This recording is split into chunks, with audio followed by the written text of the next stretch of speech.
hello. Oh, I already mixed my flesh colored one into this, so I don't have any flesh colored one right now. That's too bad, because it would have kind of matched this kind of nicely. So it doesn't always match. It doesn't have to match always, but it's nice when it matches.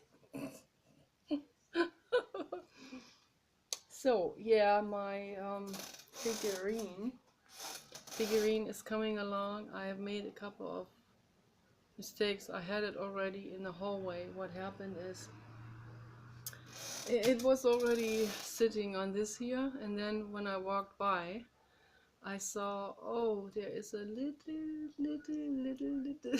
mistake. I mean, barely visible. I'm like this picky with this all the time. And then, yes, aging sucks. Okay, and then when I picked it off this here, then it pulled off paint from this, so I had to repair this lawn. I'm afraid to even put it on the lawn now, because this is a lawn damager.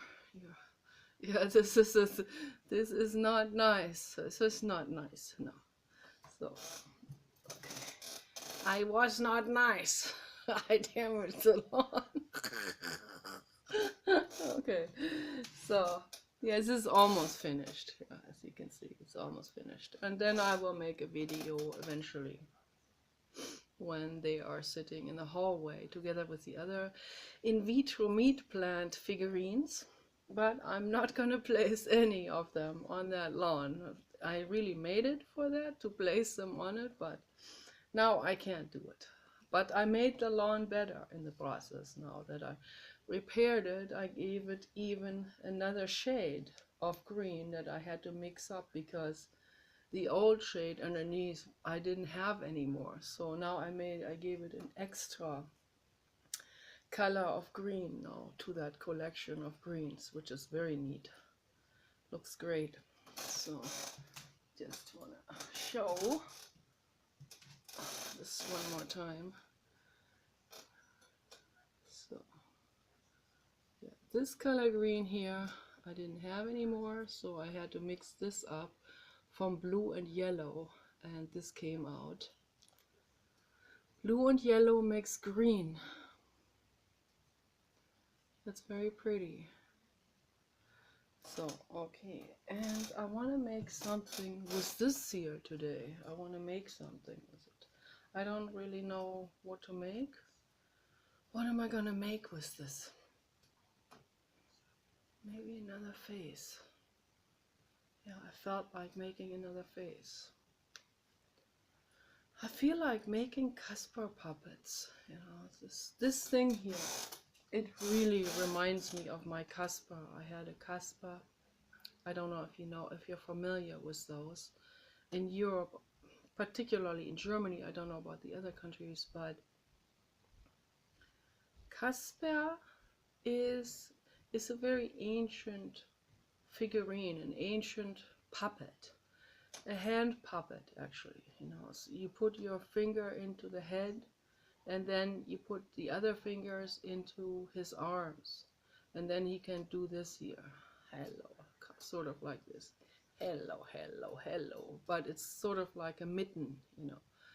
The head is attached to some kind of like a mitten type of material, like an oven mitten, but with real hands, and like really with a real dress and all of this, but kind of thick, like double padded, so to give it an extra shape and body, and then Casper is there, and then the children's book writer, Ottfried Preußler, he started the series of Casper and Seppel.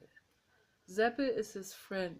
Okay, Seppel maybe I make a Seppel now. Okay, that offers itself. So I'm gonna make a Seppel head, and I don't really know how to shape the Seppel head, but I'll figure it out. Zeppel doesn't have the nose sticking out like this, like Pinocchio.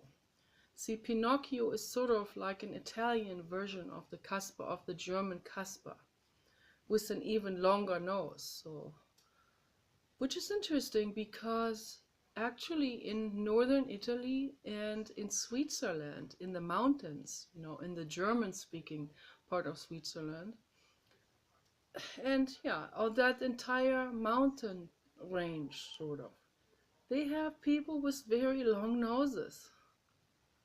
Yes, I'm from the Swiss Alps. I go skiing every day. For that, I need a very long nose. And I've seen these people. There was one guy who once came to the center in LA. He wanted to do therapy. And what was his name here? I think his name was, it was a very Swiss name, Walter or something. Walter, or something like this. And there was another Walter, an artist. He was also from Switzerland, and his nose was also long. But this guy that came to visit, his nose was particularly long, like a knife, sort of like, almost like a bird. And very narrow face, and very pointy, sharp-edged type of face. That's where the Caspar, that's where the Pinocchio comes from. So they don't come from nowhere, they come from an evolution of actual humans.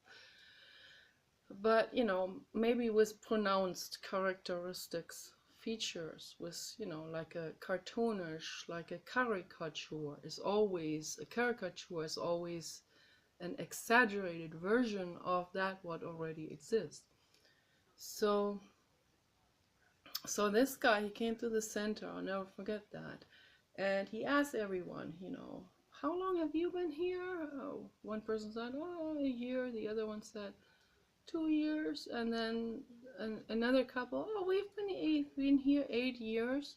And that guy went, okay, I guess I'm not even gonna apply then. I'm just gonna go straight back where I came from.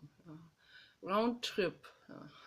And he left and never came back, never did it, because people who were there already for 8 years, that one lady from Germany, Viola, for 8 years doing primal therapy, and he kind of interviewed them, kind of quizzed them, and he thought, oh, they don't look that unneurotic, and they're still here have been here for 8 years. So I kind of understood. I understood him. I mean, I personally didn't do primal therapy as a quick fix type of thing. For me, it was everything. It was my entire life at that time. Not in a religious sense. I knew people who took that in a very religious sense. So I think Seppel is now forming itself. So for me it was like a lifestyle. When you want to do healing, you can't do healing with a quick fix. You have to, I guess Paul is down there. You have to expect that it is a whole lifestyle shift, sort of, and I guess he has a package in his hand. Okay, I'm looking through distorted glass, but I can always detect an Amazon package. Package.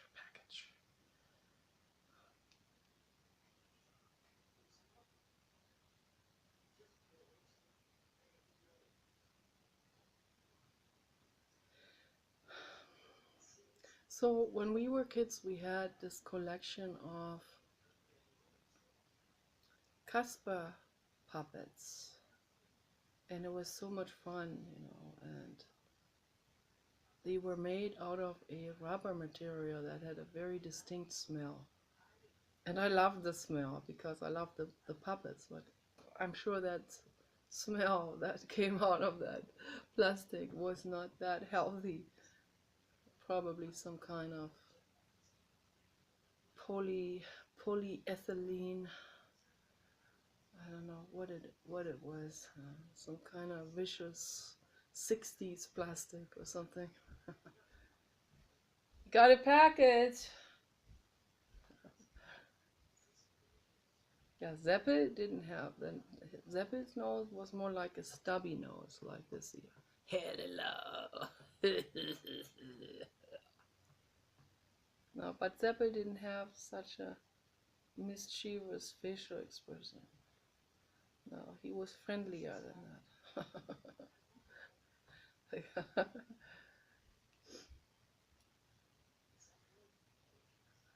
Friendlier, more innocent. Caspar was the fresh one. I am fresh. Yeah, and I would love to make Caspar figures for hand puppet figures. Would be neat to make that, and then later on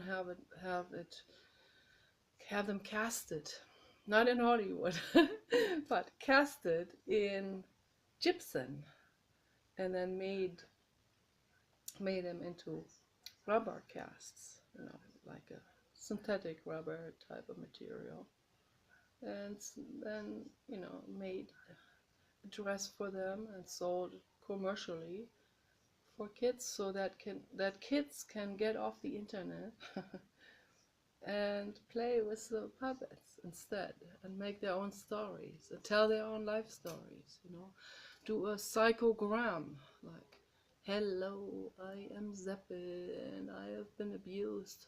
Yes. This is not good, but so let them tell their stories, or here, you are gay. Leave me alone. Oh, my mom even said that. Oh, my mom bullies me like this. My mother bullies me like you. You even look like my mother. It's terrible. You terrible person. You mean person. You are much meaner. Sort of like this, like tell a story with them. And then in the end, they make friends again. Okay, now we're friends again. Mwah. Mwah. Okay, something like that. It's a good ending. Give it some eyes here on the side. Yeah, so I can add both of them to my in vitro meat plant collection. Yes, you are just an in vitro meat plant. Sorry, are you sure? Yes, at this point you are. For a hand puppet, this would probably work. If it's a little small, it would probably be better to have 3 times that amount of clay, and then create a hollow hole for the finger to put in, like make it really comfortable so that the finger sits in comfortably, and then you can move the puppet around like this. Would be very nice. Would be awesome. I have a couple of ideas I have some commercial ideas that would be nice to make, but I don't know. I don't have anyone to put that into actuality. I can make only individual pieces and sell them as art. I would have loved to have someone like that, Javier, come over and say, hey, let's make your art commercial. I would have loved to, but that opportunity never showed itself to me. But that's okay. Yeah. One has to make these things oneself, you can't wait for someone else to come along and say, hey, I'll make this commercial for you, or Hey, let's take this to China. I don't want to go to China. Are you kidding me? No. Okay, okay. Stay here. Yes, that's better. Seppel. Yeah, Ottfried Preußler, he wrote the best children's books in Germany. They even made those into movies. His film Krabat, which is a bit resembling, a bit reminding of the of the lady from England who made this, who wrote these books, where they casted Emma Watson. I forgot the name now, what it was. That was after my time, so I was already an adult when they came out. So I'm not a child of that generation. So I'm the child of the Ottfried Preußler generation. Krabat and Kaspar and Seppel. Those are my favorite ones. And what from what I've seen is they also feel the best. They're the most mysterious and the most metaphysical and the most spooky in a way, but in a beautiful way, you know. Very beautiful. They have to do with out of body experiences. They have to do with a sorcerer's spell on Seppel. Seppel was, how was this again? Seppel was living with the sorcerer. I think that's when it was. Seppel came into the feudal range of the sorcerer, and that was not a good idea because he put Seppel into his cellar, into a dungeon, and there he was banned into the cellar's bottom, lowest level, and it said on the door, entry strictly forbidden. And he was there, sitting there with a toad, a very large toad, but the toad was originally a princess. So she was banned into that cellar too, into that pond there. And so he was sitting there with that toad, and they were talking to each other. They were giving each other some company. And his friend Kaspar, he was wondering, where did Seppel go? I don't see him anymore. So he ventured out to look for him. And he got into the feudal range of the sorcerer Petrosilius Zwackelmann, who also looked a little bit like. And so Kaspar went out there looking for Seppel, and there I think he even had to work for the sorcerer for a while, and I know I'm probably mixing this up now. I think that was Seppel who tried to escape, and every time he thought he got out of the range, he was walking straight towards the castle again. And the castle looked like it had sorcerer's hats on.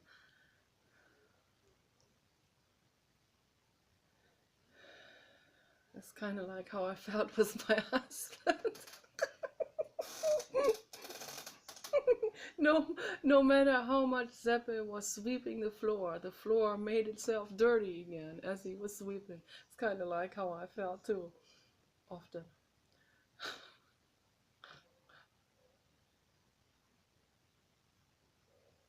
Reminds me of that poem by Johann Wolfgang von Goethe about the brooms. A German poem about brooms that have taken on a life on their own, and then the person who put the spell on them wasn't able to undo it anymore, and the brooms just kept brooming and brooming and brooming and brooming. Biesen, sei's gewesen. But the brooms don't stop.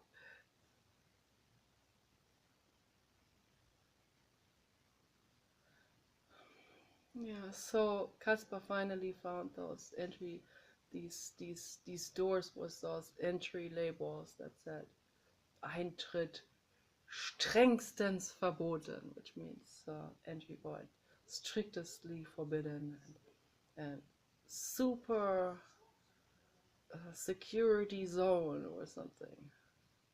Super important, all of this. But he finally made it his way all the way to the lowest level of that castle, and he found them there, the toad and Seppel. And Seppel was, "Get me out of here!"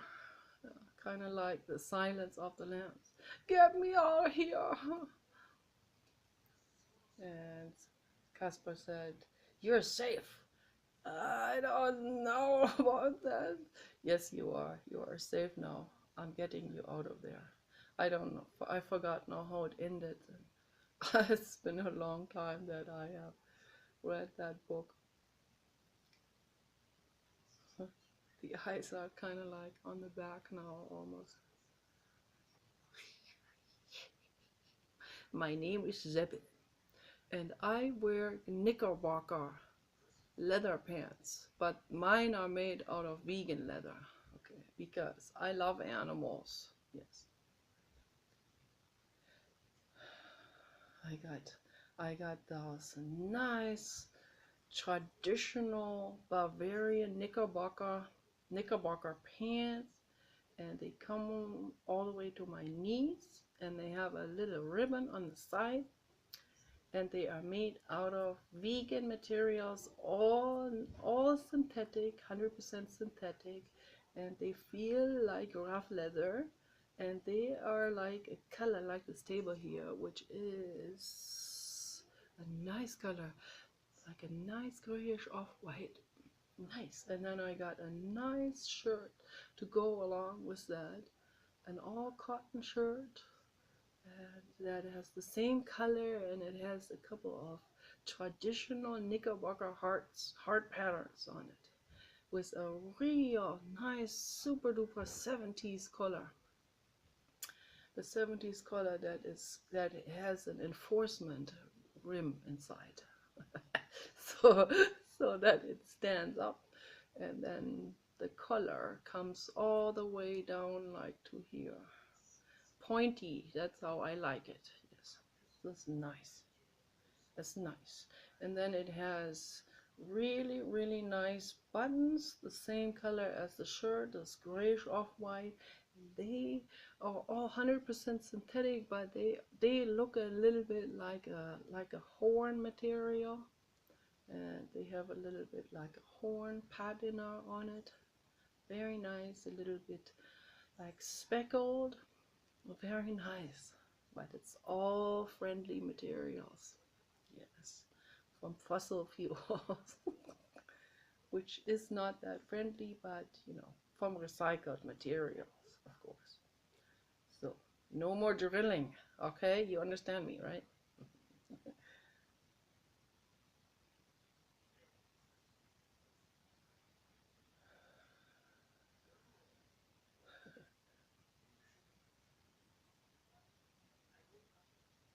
Sri Krishnamurti is talking about his amazing experiences in Rishi Valley, Ohio.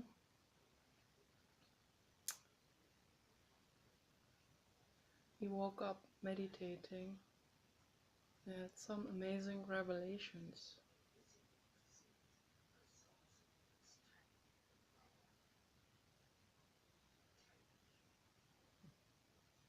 But he always felt awkward talking about, because these kind of experiences, they have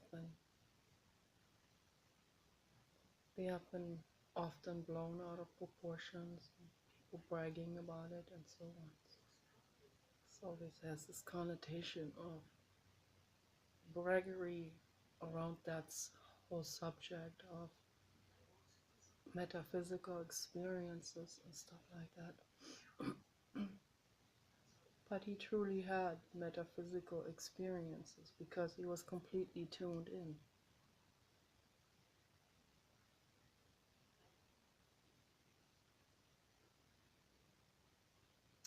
And he never exploited those, of course. He never made himself powerful. He rejected powerful positions that were actually given to him. The people who discovered him when he was a child, Annie Besant and Leadbeater, they discovered him when he was a child. Annie Besant saw it. She was very intuitive, very psychic. She saw that boy, the way he held the hand of his younger brother. There was so much innocence in it. And she said, "This is our Messiah." And she rescued him from their parents, their father. The mother had died. The father was very mean and abusive to the boys, and Annie Besant, she gave him money, and she also went to court, and long process, and she finally got the boys, and she rescued them in the nick of time, or they would have starved to death. The father was not feeding them. It was a difficult situation, very difficult, and they never complained, never. They just held each other's hands in this entire process. And so they both moved to Ojai eventually after, I think after Sri Krishnamurti had already rejected the position of the Messiah, because he said no guru or leader can lead humanity to truth. So how double standard would it be if he took that position? So he knew that, and he knew that if he took that position, then it would be just another religion. It would be, people wouldn't even listen to him. They wouldn't even hear him. He kept saying over and over again, I'm your telephone. I'm just a conduit of a message that I have tried out for myself that works. So just try this out for yourself, he said. Try that love. Try it out. But whether he was a guru or not a guru, or a declined guru, people were not listening either way. So there were only a handful of people who listened to him, who heard what he said. Said, yeah, that's true. That sounds true. Love is the answer. Yes, that's true. I can confirm that. Yes, I know. Yes, Papa Dog? Yes, Papa Dog knows that too. Yes. It's the only path. Love is the only path, and it doesn't require a guru. Just a friend who, was a friendly reminder. I can give you a friendly reminder. I'm not a guru. I give you a friendly reminder that love works, okay, and nothing else. Okay, the moment we put this message into a guru, the message dissolves, because you put your eyes on the guru instead of the message.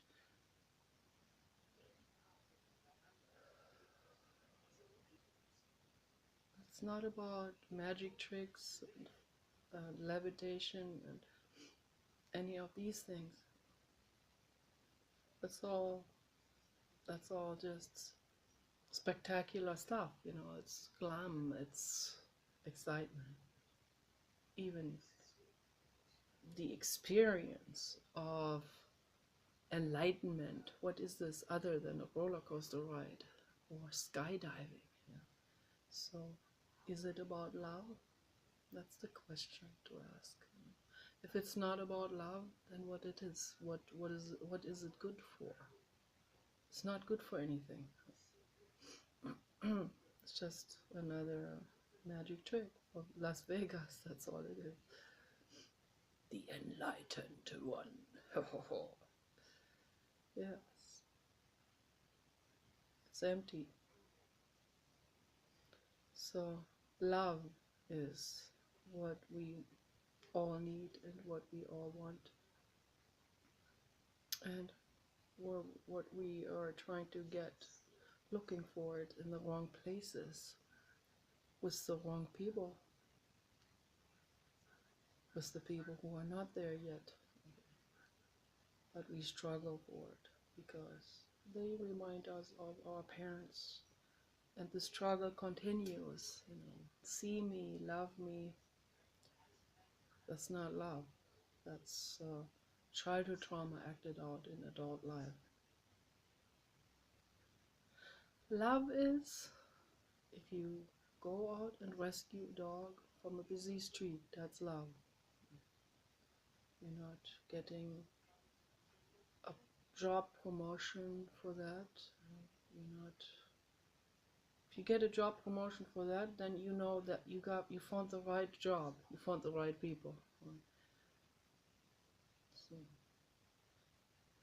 the people don't care about the real love values. They are not the right people, they're not the right partner, they're not the right job. A corporation who drills for oil is not the corporation you need, or the workplace you need to work for. That's a fact. Okay.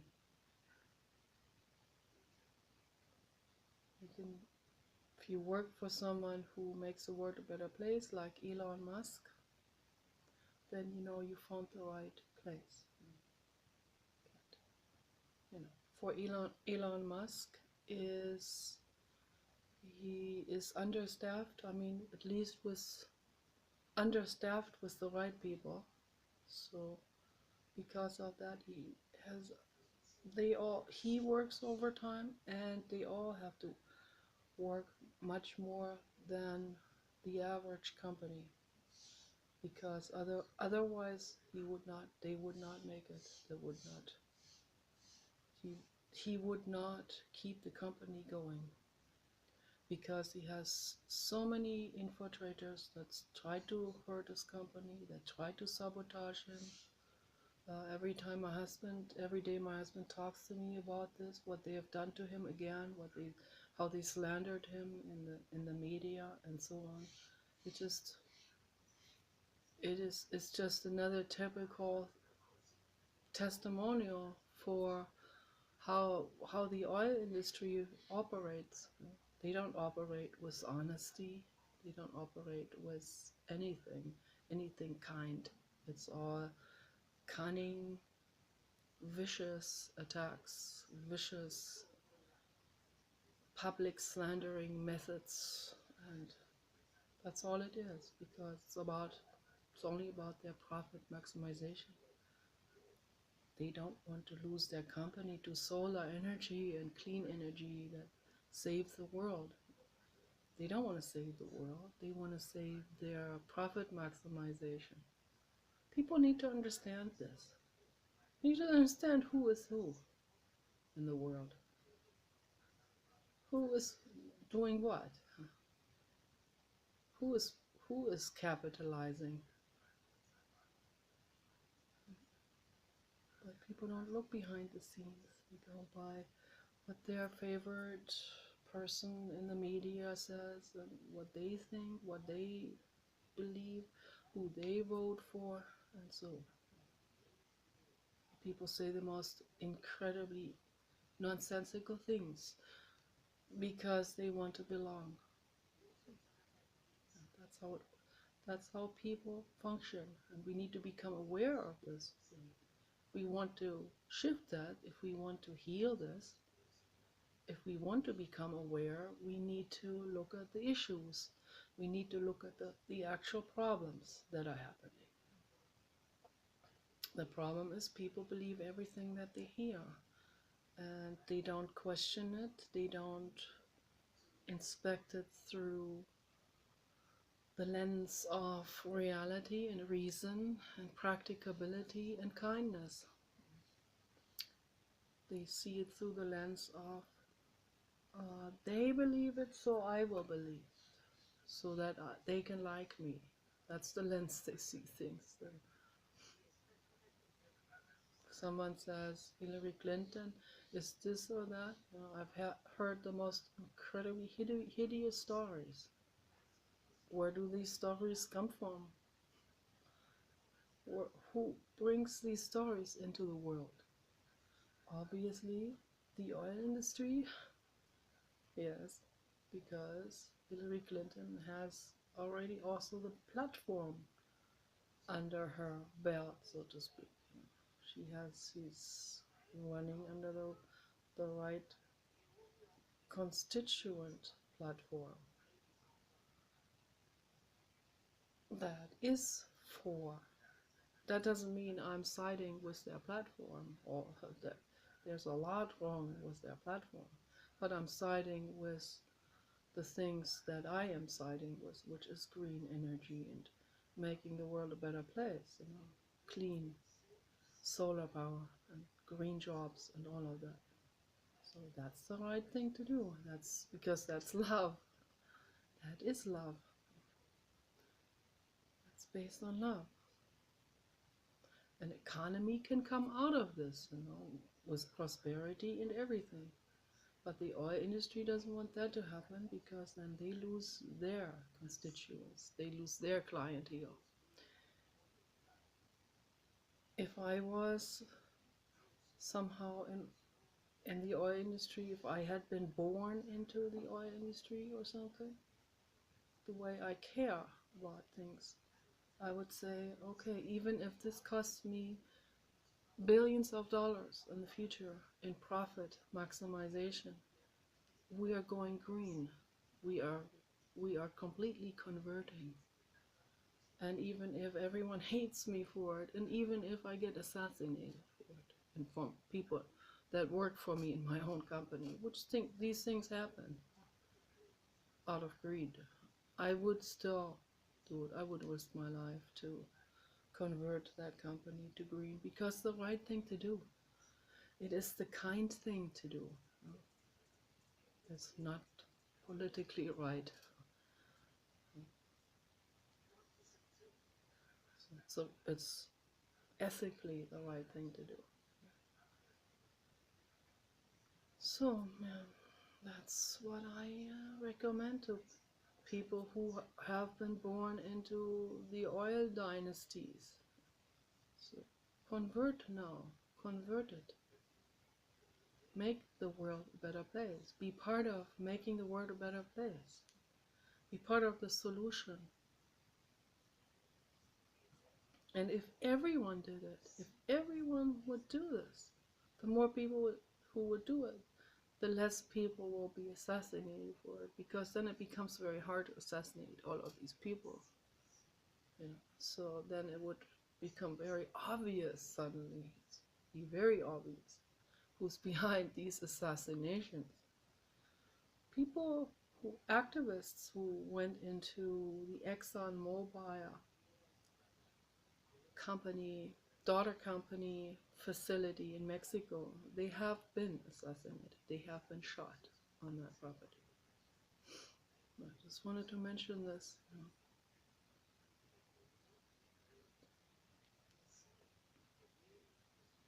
There's a lot of that stuff going on in Mexico. It's a lot of corruption. People take the quick dollar, and they hold the other cheek. Corruption. It's happening here too, of course.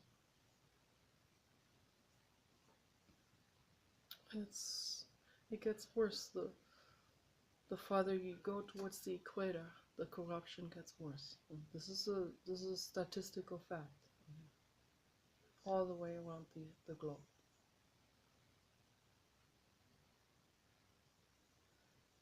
In Asia too, so I'm not finger pointing at one specific group of people or this or that heritage or whatever. It's a human thing, the corruption.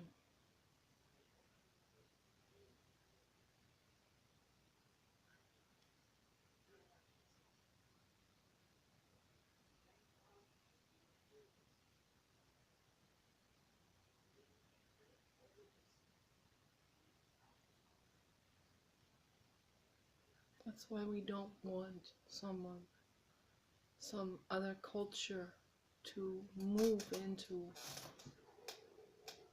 a Western country, because what they will do with that country would be, they would be converting it into absolute horror. This is the fact, this is the truth. I'm not exaggerating here. This is the truth. And that's why I am not on board with either platform. Because I'm not a cheek holder. I'm not a Lutheran, peon. And I'm not a follower. I think ahead. I see the consequences of things. I don't want Sharia law and I don't want halal. I want the world to become a better place. I don't want women to lose the hard fought for rights.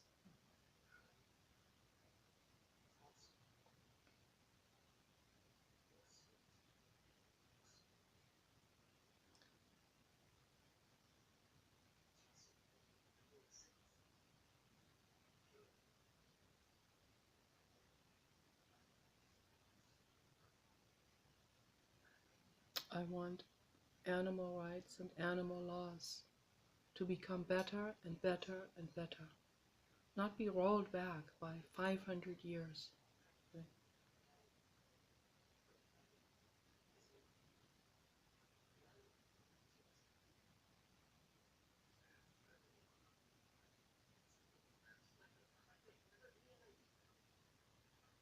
I don't want anyone to be raped or forced or oppressed.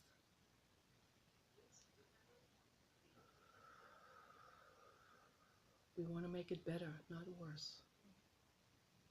We want to get the animals out of the factory farms.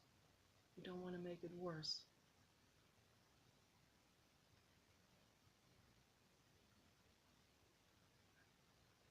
We want to bring natural healing from planet Earth to our world. Not make it worse and not make it more corporate than it already is. Not make it more corrupt, right? So that is my message, that's my plea to the world.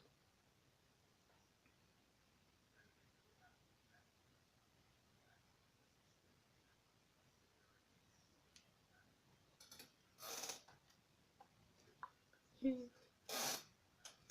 it's almost finished.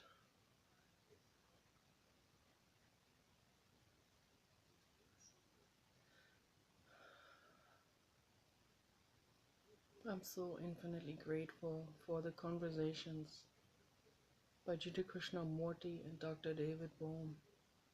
Those are lifesavers. Lifesaver energy is that for anyone who is very, very depressed. I highly recommend listening to them. Highly, highly, highly. Not going to a religion. Listen to those. Because they are talking about actuality. They're talking about compassion and love.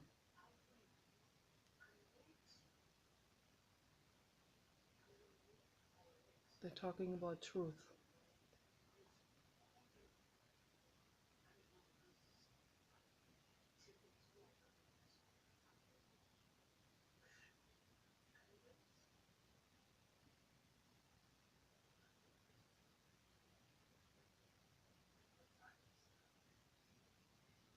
I think people who have it,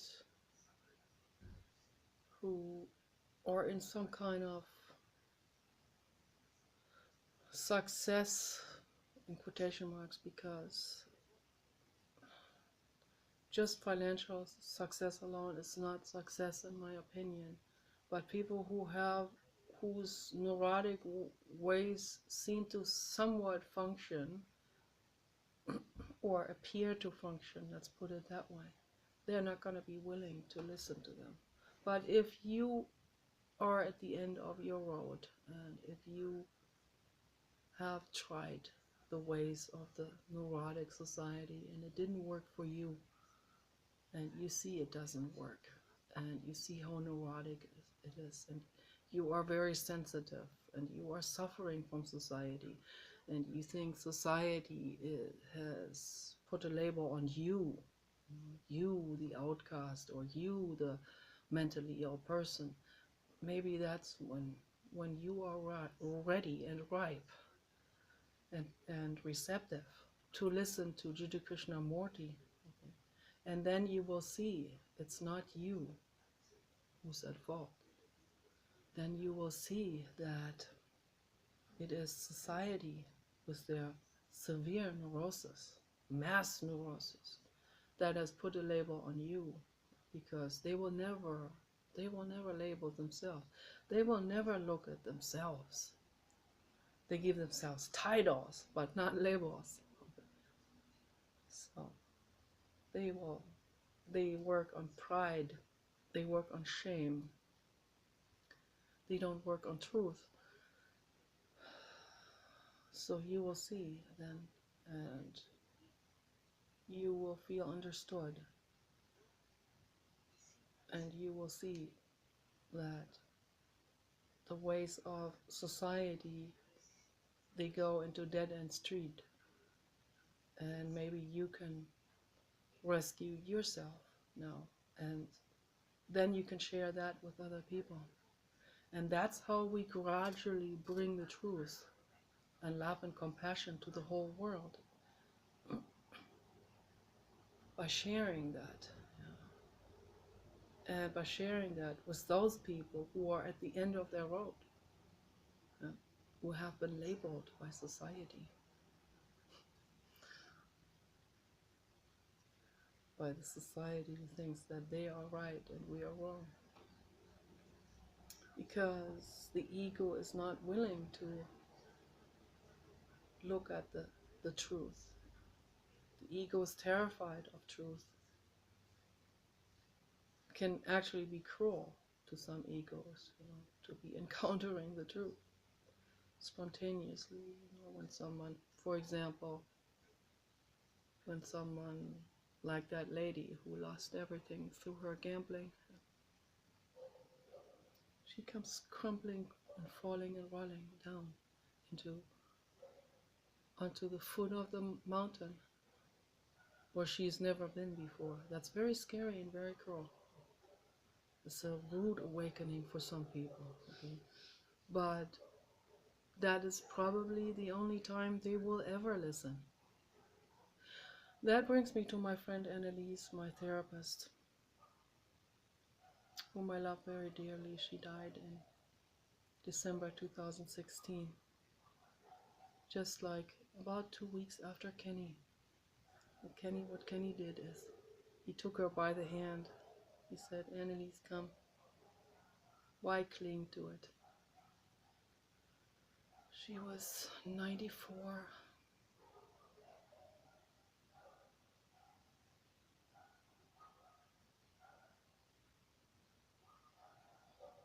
95 or 96, I think. Born 1921, so I think she was something like 95 or something. I would have to calculate that on paper. I'm not good at math, so yeah. Annalise,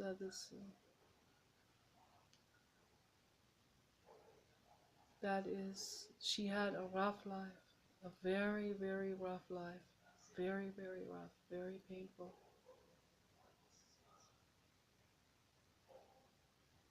And she clung to the neurotic ways. And every time we did primal therapy together, and she was there first, and she got to primotherapy in Arjanov through the work she did with me when I was a child, because I was doing primal screaming, and she called her professor and said, I have a child here who screams so much. That's really scary, and I don't know what to do about it. And the professor said, that's a primal scream. You have to read the book The Primal Scream by Dr. Arthur Janov. And she did, and then she totally fell in love with that work. And she went there and she did the training program every time. Her husband was also teaching in LA. He was a professor. And so they were always back and forth. And after she finished the therapy process with me,